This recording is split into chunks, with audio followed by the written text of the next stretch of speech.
Hello, work besties. Do you ever feel like yoga's rules don't quite work for your body? Or maybe you've struggled with making yoga accessible and sustainable for yourself as a part of your daily routine? Well, what if there was a way to rethink about yoga and how it could really just fit perfectly into your life and your well being? We have an exciting guest, Brea, who will be providing that example of how you can create a sustainable yoga practice, not just for you, but for your work bestie too, that will fit perfectly into your schedule. Hi, I'm Claude. And I'm Jess. We are corporate employees by day, entrepreneurs by night, and work besties for life. Join us as we explore how work besties lift each other up, laugh through the chaos, and thrive together in every industry. Work besties!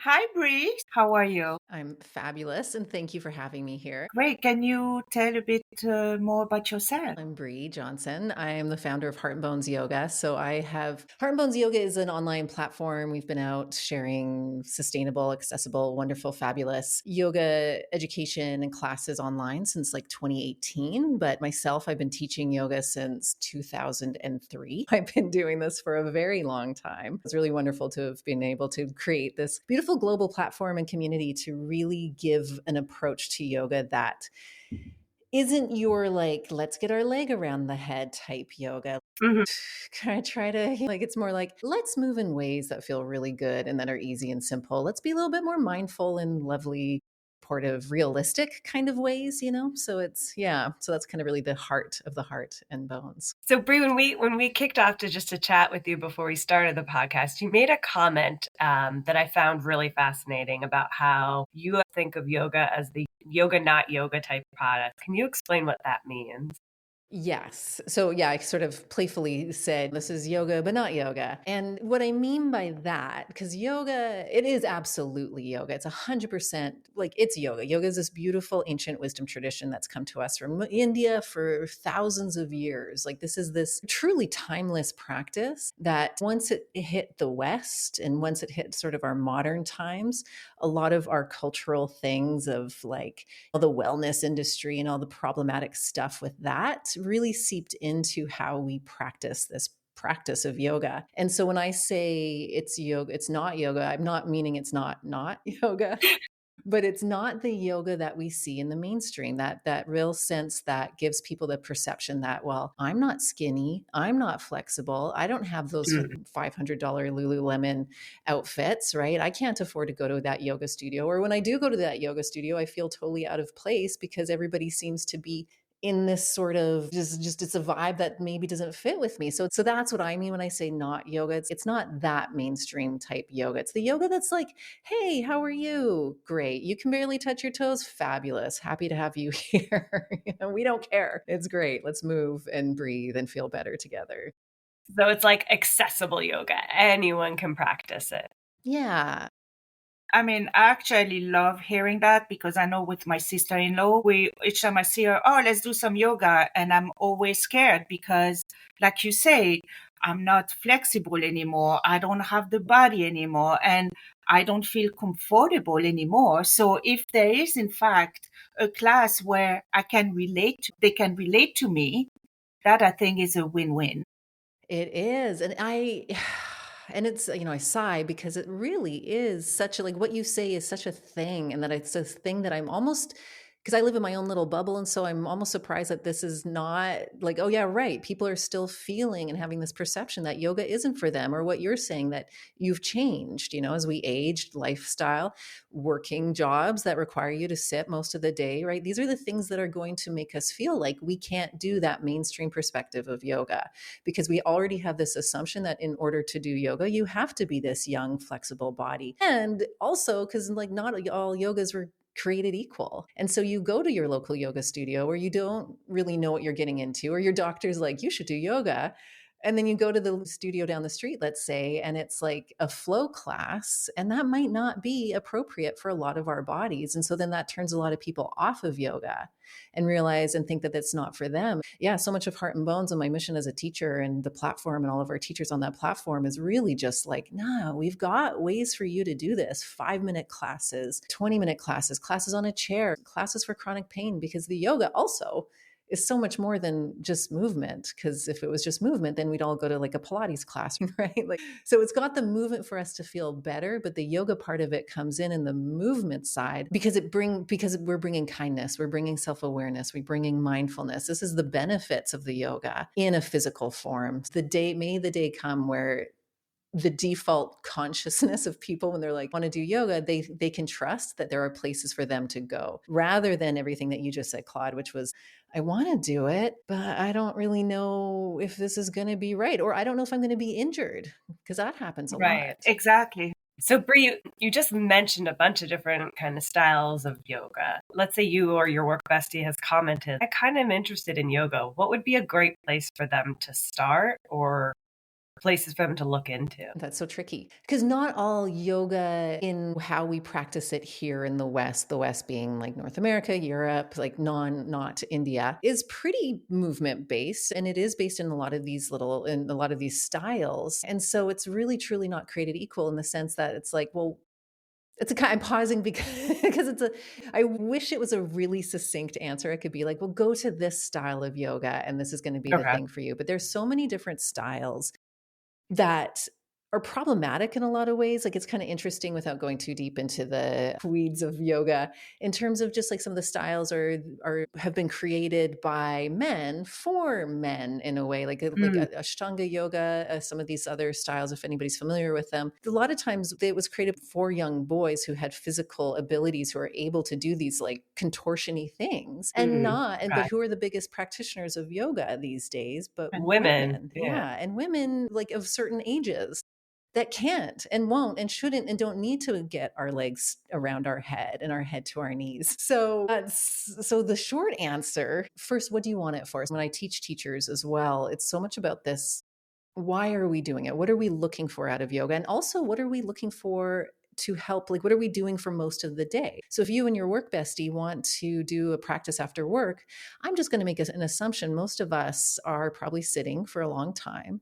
So we need to do yoga because we're sitting and our hips are tight and our back is probably sore. And we see that getting worse and worse over time.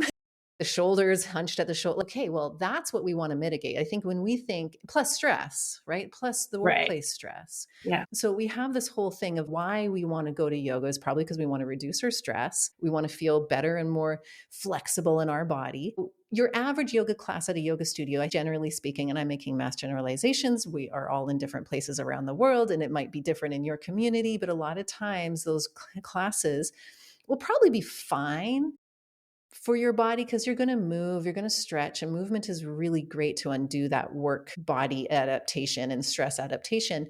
But I think it's helpful to try to go a little bit deeper and see if you can find classes that are talking about more mobility focused yoga, because when we think we need to get more flexible, we think we need to stretch more, but that's not always the case. So for me with Heart and Bones, it's really about this approach of, it's not a style of yoga because we teach yoga. We're going to bring more mobility focused movement, which means you're simultaneously improving the range of motion, which is what we want when we think we want flexibility. And then we're also improving at the same time with mobility, building the necessary strength. Because when we're also sitting for a long time, we're probably losing strength. And as we age, so I'm assuming mostly women as we listen to this, we know, and we probably be hearing it more and more. It's like, we got to build like our bone density, muscle mass, strength train, all this stuff. And yes, and yes, and yes. And one of the ways, so go do yoga and go pick up weights, actually. So even though I might be taking you away from Heart and Bones and yoga, please go lift weights. Actually, we do have some weight classes on Heart and Bones. There you go.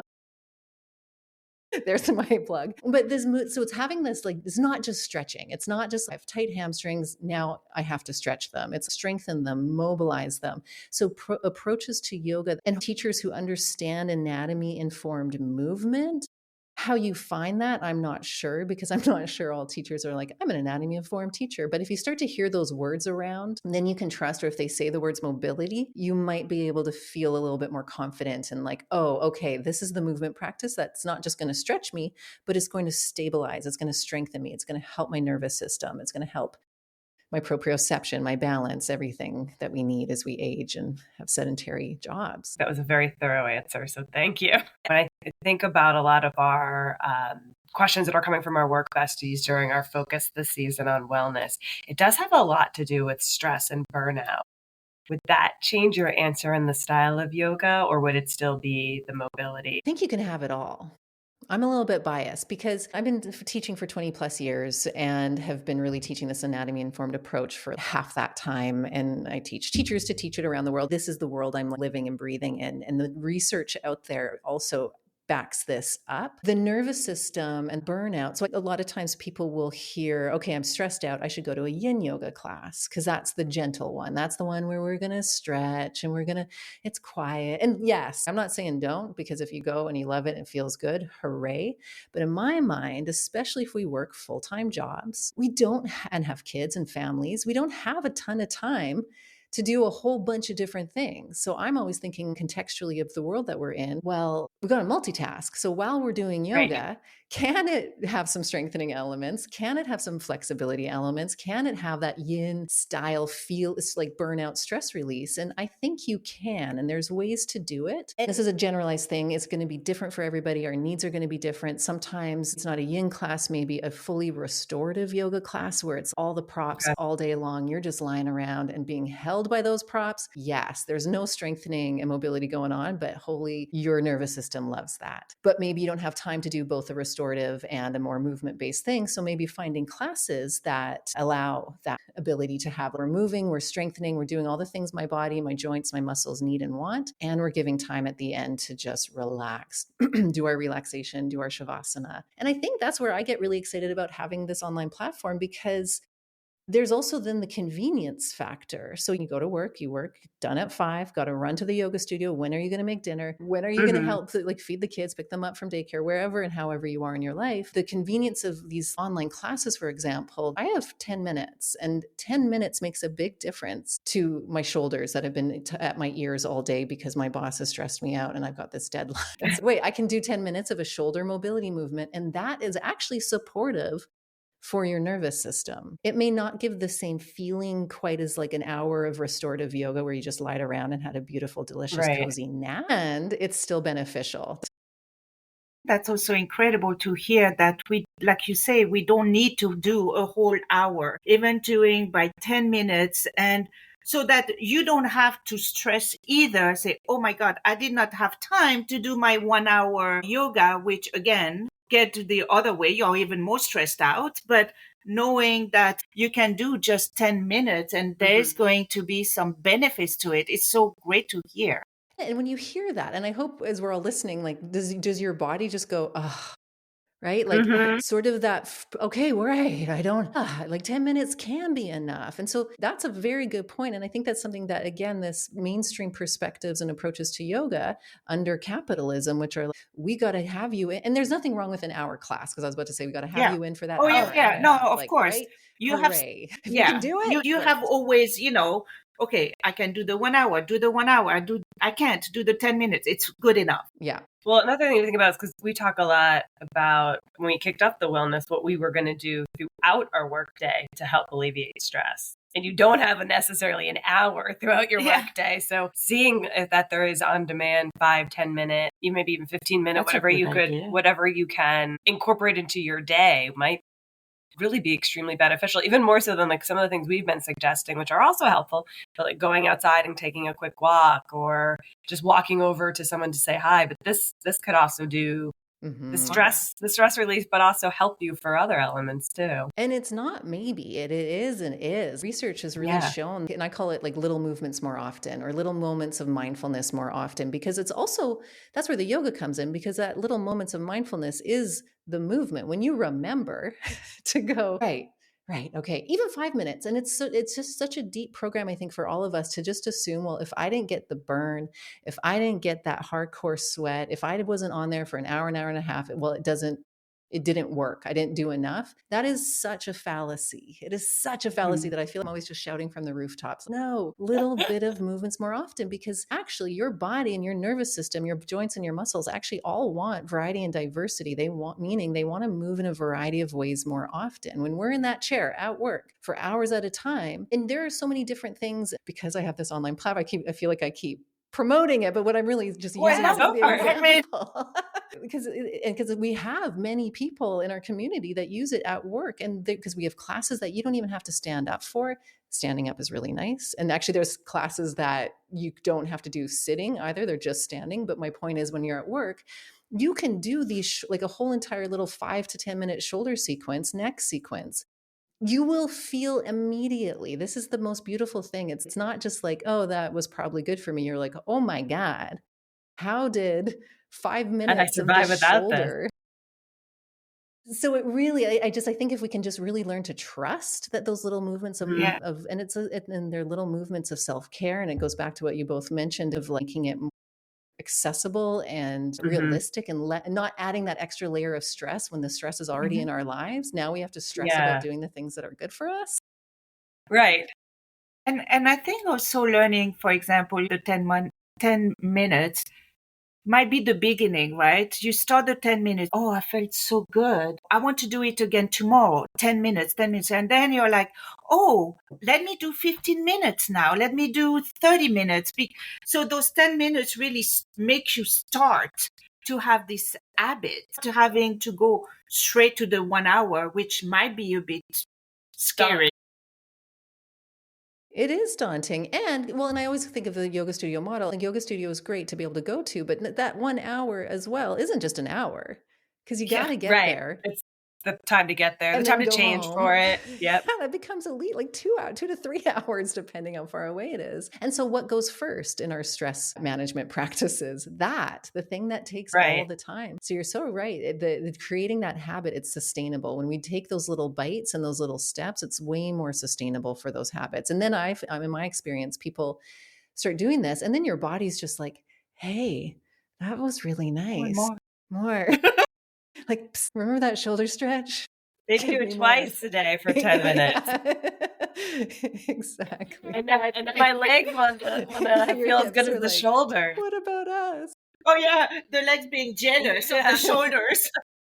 Like, what are we doing? So, Brea, you talked about your online platform, your on demand. How did you get started into that? Because it sounds like, did you do traditional classes first in a studio?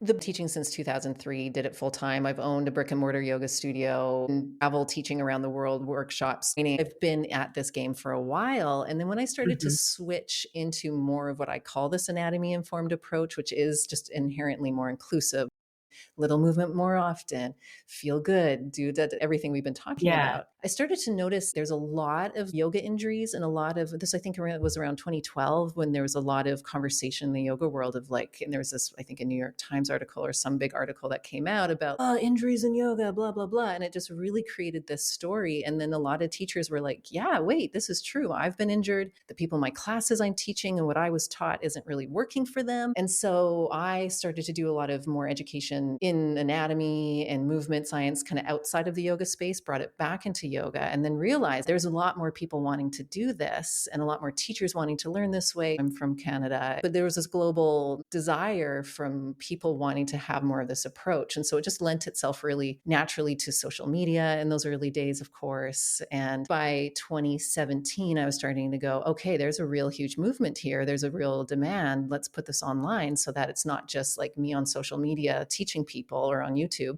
but let's actually have this as like an online studio. Launched that in 2018, and before who knew the pandemic was coming. Yeah, I was gonna say, wow, that's like perfect timing ahead of the curve.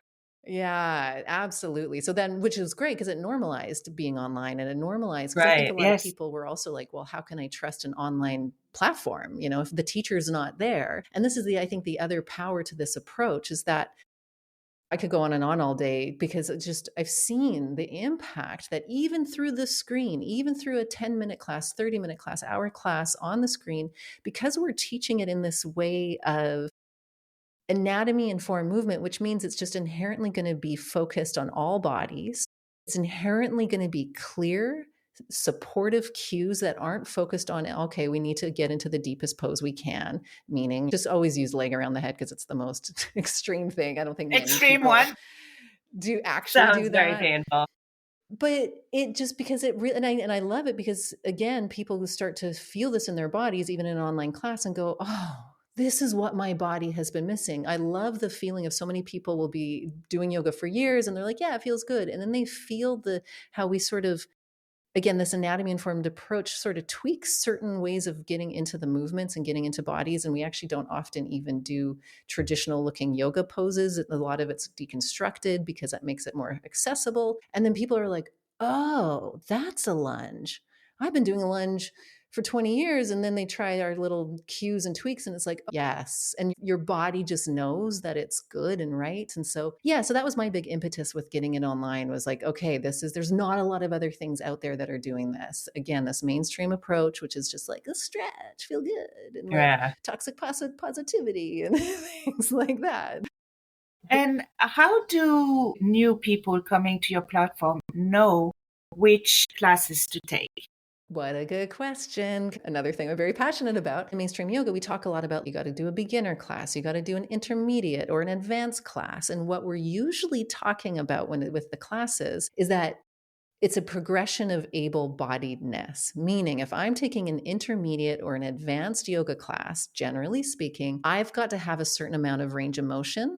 So flexibility and strength to do these like big poses. And that when we unpack that and look at it, it's like, well, wait, so whoa, I've been doing yoga for 20 something years and my body's changing. I'm not as flexible as I used to be, or I got into an accident, or I have a lifestyle that, like all these factors. So wait, I can't go to this advanced class anymore because my body isn't what it was when I was 20. Right. And so this like notion that advanced equals what you can do with your body is complete bullshit. Sorry to swear, but not sorry. No, that's okay. Because then it leaves so many people out. So what we've done with Heart and Bones is very specifically, let me just pause for a second. Beginner is helpful in the sense that if you've never done yoga before, maybe a beginner intro to the practice is important. Mm-hmm. But what we do in Heart and Bones is very specific. There are no beginner classes. There are no advanced or intermediate labeled classes. We just label it because, first of all, it's all, again, this anatomy formed approach is really, I call it the great equalizer. What works for the person who has a ton of flexibility and even hypermobility also works for the person who has barely any, generally speaking, because of the way that we're cueing and engaging and moving the body in this very mindful way. It works for almost everybody, where the typical type of yoga is more, if you can't put your head on your knees, then it doesn't really equalize people. It's very, if you're listening to this, my hands are moving apart, like segregated. Yeah, you're putting people into different, into the groups already. Exactly, in the same class. And so we very confidently and successfully don't need to say, because it works for everybody. And it's like advanced, like beginner, schmaginner. Like, that's what I was, like so then you can really just choose okay, what class do I want to do? Are my hips sore? Cool. I can go to the body parts. There's a whole filter of like, okay, body parts of like hips, shoulders, spine, full body, strength. We have like, what am I in the mood for? Do I want an energizing class? Great. Here, go look at the energizing ones. Am I just tired and I want to relax? Go to the relaxed one. So it's more giving the autonomy back to people. I'm not going to categorize myself in these weird things called beginner, intermediate, and advanced. I'm just going to tune in and go, what do I need right now? And then you search for it. And then there's going to be a whole bunch of options. How much time do I have? Oh, 20 minutes? Perfect. Great. I'm going to do this 20-minute hip mobility, restorative, gentle class. Boom, done. I think that's so smart because when you do take that hour-long class, like a portion of it is focused on areas that you might not really need to stretch as much or don't feel are helping you as much. So it gives you that ability to create your own class in a way. Yeah, that customized, that's for what you want. It's really the on demand, right? It's really like what I want. Oh, yeah, I've never thought of it quite that thank you, both of you, of that, like, it's custom really, like, it's I'm like here to help customi you, Brie. good teamwork. I like this. No, but the customization, you're right. You're like curating your own Yeah. Yeah. classes. And isn't that kind of the core of what the yoga practice is? Like our practice of yoga is about self-awareness and learning that Yeah. self-awareness. So that what a great practice in of itself to be like, what do I actually need right now? Not what this teacher is going to give me and assume for me. I get to sort of try. And then also too, you get to like be like Goldilocks and try it out and go, okay, does this 20-minute shoulder class feel good? And then you're in the middle of it and you're like, heck no, this No. is not. And then guess what? You're not stuck at the studio. You get to press stop. She's a man. You can or No one search and play 5 other classes. And actually some people do that. They've told me where they like put them as a little like they make their own sequences with they them. like, Yeah. yeah, they make their own hour-long class by Yes. flipping together. Build your Yeah. own adventure.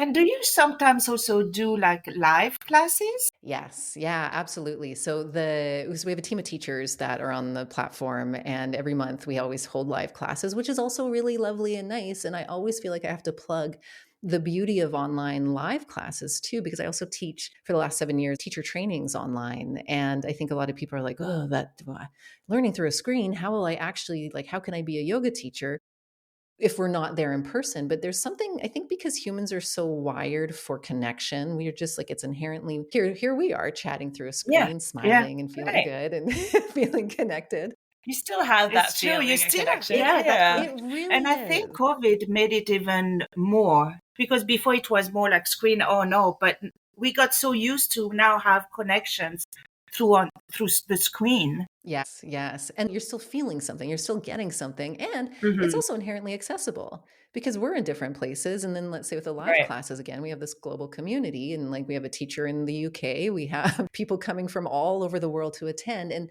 that just couldn't happen in real life. Nobody can afford that. That's not realistic. And so then to be able to have these classes, and that's also nice because it gives people also a little bit more accountability. Wait, so I want to go online. It's hard to press play sometimes, but oh, there's a live class at 2 o'clock on Tuesday, and I can just like I can be accountable and Hop show on up. for that. Right. Yeah. Yeah. And it saves you the time of commuting because it's at your home Yeah. or anywhere you are. Yes. Or Which or the I office. love. And as a teacher who'd been teaching in studios for decades, it's so nice to actually be on Zoom. And I love being like, oh, your cat's so cute. And oh, look at that dog and this, or your baby's so cute. Just seeing the little glimpse into each other's So the lives. life, everybody's actual real life seep in, right? Yeah. Yes. And then they can just So, Brie, like, do you have a work bestie? yeah, great question. Yeah, 'cause of course I work in a non-traditional environment in the Yeah. sense of there's not an office that I go to outside of my home. This is the beautiful thing about having an online-based business. And so all of Yes. our Heart and Bones back behind the scenes team, we're all in different places. And so there's like the Heart and Bones work besties. So definitely like Shannon and Ula are my two teammates that have been fabulous in the business. But definitely from a yoga teacher work bestie, for sure. I have like the first one that popped into my own mind is one of my oldest friends, Kat, and she co-teaches our teacher training. We have many decades of work I'm gonna say bestie your eyes lit up as conversations. soon as you said her name. Not that the other two, it wasn't as exciting, but you were just like, Cat. Kat, because it's that work bestie where you're like dissecting all the things and like, well, it's about yoga. Yeah. Yeah. But then you could like flip into something else in 2 seconds. Oh yeah. Yes. Yes. It just goes to show that I think having that connection, as we talked about, not just with the classes, but with somebody else and anything you do in life can really add more purpose and more meaning to it as well. And normalizing the things, especially in a workplace where we are here, we got to show up, we have to make money. This is like whether we like our jobs or not. And to have that comrade and to have that sort of, oh my God, blah, blah, blah. Like that Yes, someone who person. automatically gets it. You don't have to It makes it explain. much easier. Yeah, it's powerful. Again, because we're wired for connections. This is just Right. how we are as humans. So it just helps to amplify who we are when we have that bestie or multiple besties. Totally. So, Brie, we did mention in the very beginning that we were going to have you answer a question for our work bestie community. So, if you wouldn't mind sharing from your point of view, what's that one thing that our work bestie team can do to help each other when it comes to leveraging yoga to prevent stress and burnout? The first thing that comes to my mind is Being accountability buddies with each other. Because again, we all have the best intentions and we're like, I'm going to do this thing. I'm ready. And you're listening to this podcast. You're like, yes, I'm ready. And then Monday morning rolls around and you're like, yeah, then I got this deadline and I know my shoulders. Because it's even, right? Like how many times where it's like, I need to drink water and you're sitting there at your computer getting the thing done. It's like, at least in my mind, I'm like, Brea, drink water. I'm like, no, I have to get the thing done. So it's like, it's hard to do the things that we know are good for us. So having somebody with you that you're like, okay, let's make a plan. Start, as we talked about earlier, start with 10 minutes, 15 minutes, once a day, twice a day, do a class or do some stretches, do whatever at your job. Because that's the other awesome thing about doing things online. You can do a lot of these things without having to change out of your clothes. So there's a lot of movements that we share in the online studio, for example, where you don't have to get into, you don't even need a yoga mat, my friends. So it makes it even more realistic where you can both be like, I'm going to meet you in the conference room. We're going to do this, or meet you in your office or however your workplace is set up. Yeah. We don't even have to change. We're going to do this little shoulder sequence, easy peasy, done. And so you're like holding each other accountable for it and doing it together and going, oh yeah, okay, we got this. And then you can amp each other up for the next time. We should do that. Yeah, we Book should. a conference room. One that we cannot see anybody because a lot of our conference room are actually glass. Right. They are not. But then you can inspire. Totally. Okay, well, mark my words. If you start doing that in a conference room where it's glass and people are walking by, you're going to start to create a snowball effect. Yeah. And all of a sudden, and we have, and again, I like from some of our members around the world, we've had reports of this where one person starts doing it at work and then it just and then now it becomes a thing where it's like, okay, at lunch, somebody picks a 20-minute class and then half their workplace does it, which is really, Yeah. That's so smart. Cool. It's small. You made that comment. Little movements will help you longer term. And I think it's like a trickle effect to everybody else. Yeah. So smart. Yeah. Well, thank you so much, Brea. You gave us so many great insights and tactics for all the work besties, everybody. So we can't wait for them to try and let us know. How was it? Did you start? Did you try? Did you give this accountability? Because I think I really love that. That's also that support, right? That we work about work besties. So to all the work besties out there listening, if you're ready to rethink your yoga practice, grow your wellness business, or just build a sustainable and fulfilling life, this episode was just for you. And Brea, can you please remind everybody out there, how can we go to your online classes? You can go to heartandbonesyoga.com. So heartandbonesyoga.com. You can also find me on Instagram at heartandbonesyoga and YouTube as well. So there's a lot of free classes on there. And and we also have Heart and Bones. So especially if there's any yoga teachers listening to this, we have a very yoga teacher focused podcast as well. So I just really search Heart and Bones Yoga and you'll find us probably everywhere. Great. And we'll make sure to share in our show notes. And again, don't forget, work besties, to subscribe for more conversation that sparks growth, balance, and joy. And like the episodes and subscribe. Thank you so much. Remember, whether you're swapping snacks in the break room, rescuing each other from endless meetings, or just sending that perfectly timed meme, having a work bestie is like having your own personal hype squad. So keep lifting each other up, laughing through the chaos, and of course, thriving. Until next time, stay positive, stay productive, and don't forget to keep supporting each other.